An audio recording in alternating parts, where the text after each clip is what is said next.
నమస్తే అందరికీ. ఆకుకూర పులావ్ తయారు చేసుకునే విధానం చూద్దాము. చిర్రాకు, ఉల్లిపాయలు, టమోటాలు, కొద్దిగా అల్లం పేస్టు, పచ్చిమిర్చి, అదేవిధంగా ముడిశనగలు, ఇవి బాస్మతి రైస్ అన్నమాట. మనము తాలింపులో వేసుకోవడానికి కొత్త లవంగాలు, షాజీరా. నేను ఎక్కువ మసాలాలు వేయనండి దీంట్లో, ఎందుకంటే ఆకుకూర తినడానికి పిల్లలు ఇష్టపడరు కాబట్టి నేను ఇలా చేస్తాను అన్నమాట. ఇప్పుడు ఉల్లిపాయలు కట్ చేసి పెట్టుకున్నవి వేసుకున్నాను. ఇవి బాగా వేగాక టమాటాలు కూడా వేసుకోవాలి.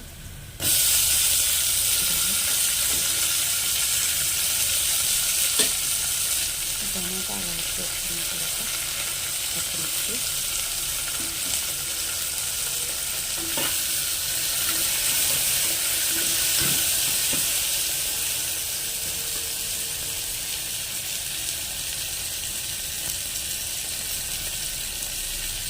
ఈ టమాటాలు కొద్దిగా నాకు కావాల్సిన అవసరం కూడా లేదు, ఎందుకంటే మనం కుక్కర్లో పెట్టేస్తాం కాబట్టి.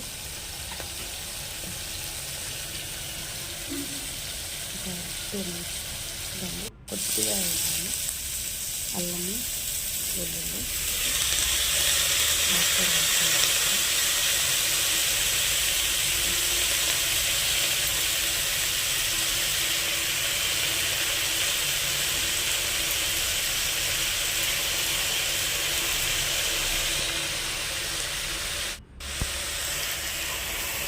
ముడిశనగలు,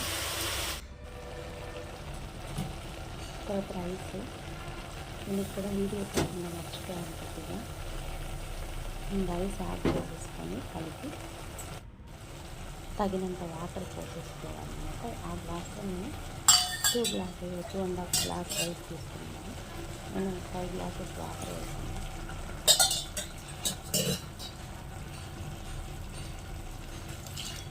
పిల్లలు ఆకుకూర తినడానికి ఇష్టపడతారు. ఆకుకూర తింటేనే మనకు కంటికి మంచిదని డాక్టర్లు చాలా వరకు చెప్తూ ఉంటారు అన్నమాట.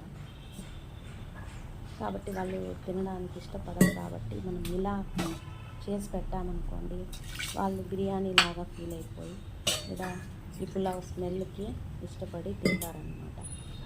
ఇలా కూడా చేయొచ్చు. ఒకసారి మీరు కూడా ట్రై చేసి చూడండి. మీకు నచ్చితే లైక్ చేయండి, షేర్ చేయండి, సబ్స్క్రైబ్ చేయండి. చూడండి, మనం అన్నీ బాగా కలిపేసి బాగా వేసేసాను. కుక్కర్ పెట్టేసానంటే విజిల్ 2 విజిల్స్ వేయండి, ఎక్కువగా ప్రాసెస్ చేయండి.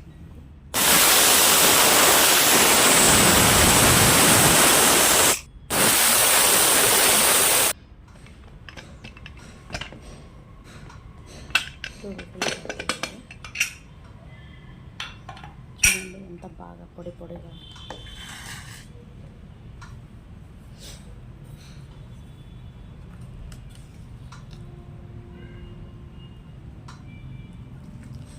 చాలా బాగా వచ్చిందండి. మీరు కూడా ట్రై చేయండి.